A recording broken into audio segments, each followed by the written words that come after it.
Meus irmãos, nas histórias bíblicas de hoje, nós vamos continuar a história de Elias. Quem pode, acompanhe na sua Bíblia em 1 Reis capítulo 19. E Acabe contou a Jezabel tudo o que Elias havia feito, e ao mesmo tempo, como ele havia matado todos os profetas com a espada. Então, Jezabel mandou um mensageiro a Elias a lhe dizer: assim me façam os deuses e outro tanto, se até amanhã, a estas horas, eu não fizer a tua vida como a de um deles. E quando ele viu aquilo, ele se levantou e se foi para escapar com vida.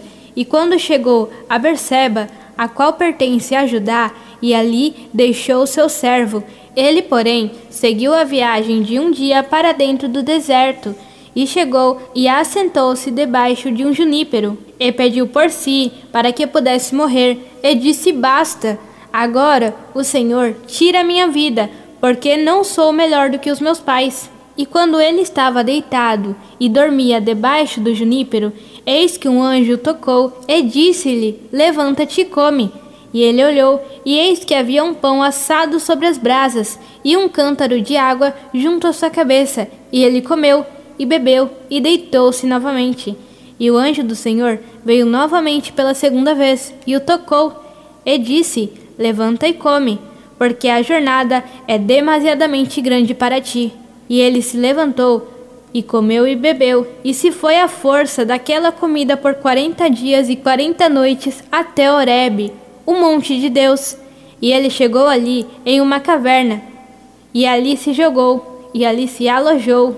E eis que a palavra do Senhor veio até ele, e ele lhe disse: o que tu fazes aqui, Elias? E ele disse: tenho sido muito ciumento pelo Senhor Deus dos exércitos, porquanto os filhos de Israel têm abandonado o teu pacto, lançado abaixo os teus altares e matado os teus profetas com a espada. E eu, somente eu restei, e eles buscam pela minha vida para me tirarem. E ele disse: sai e põe-te de pé sobre o monte diante do Senhor. E eis que o Senhor passou por ele, e um vento grande e forte rasgou os montes, e fez em pedaços as rochas diante do Senhor. Mas o Senhor não estava no vento. E depois do vento, um terremoto.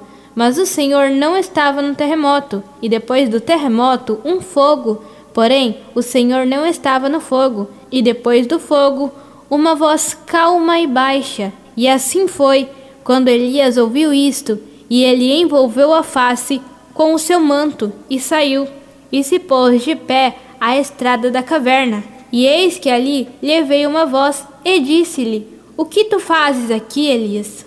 E ele disse: tenho sido muito ciumento pelo Senhor Deus dos exércitos, porque os filhos de Israel têm abandonado teu pacto, lançado abaixo os teus altares, e matado os teus profetas com a espada. E eu, somente eu restei, e eles buscam pela minha vida, para me tirarem. E o Senhor disse a ele: vai, retorna ao teu caminho para o deserto de Damasco, e quando vieres, unge Azael para ser rei sobre a Síria, e Jeú, filho de Nissim, ungirás para ser rei sobre Israel, e Eliseu, o filho de Safate de Abel-Meolá, ungirás para ser profeta em teu lugar. E sucederá que aquele que escapar da espada de Azael, Jeú o matará, e aquele que escapar da espada de Jeú, Eliseu matará. Contudo, deixei para mim 7.000 em Israel, todos os joelhos que não têm se curvado a Baal, e toda a boca que não o beijou. Assim, ele partiu dali, e encontrou Eliseu, filho de Safate, que estava arando com 12 juntas de bois diante dele, estando ele com a 12ª. E Elias passou por ele, e lançou sobre ele o seu manto. E ele deixou os bois, e correu atrás de Elias, e disse: rogo-te que me deixes beijar o meu pai e minha mãe, e depois eu te seguirei. E ele disse-lhe: volte novamente, porquanto o que tenho feito a ti. E ele retornou novamente, e tomou uma junta de bois, e a matou, e ferveu a sua carne com os instrumentos dos bois, e deu ao seu povo, e eles comeram. Então ele se levantou e foi atrás de Elias, e ministrou a ele. Amém. Igreja, ministério, aquele que vive. Uma igreja no coração de Deus.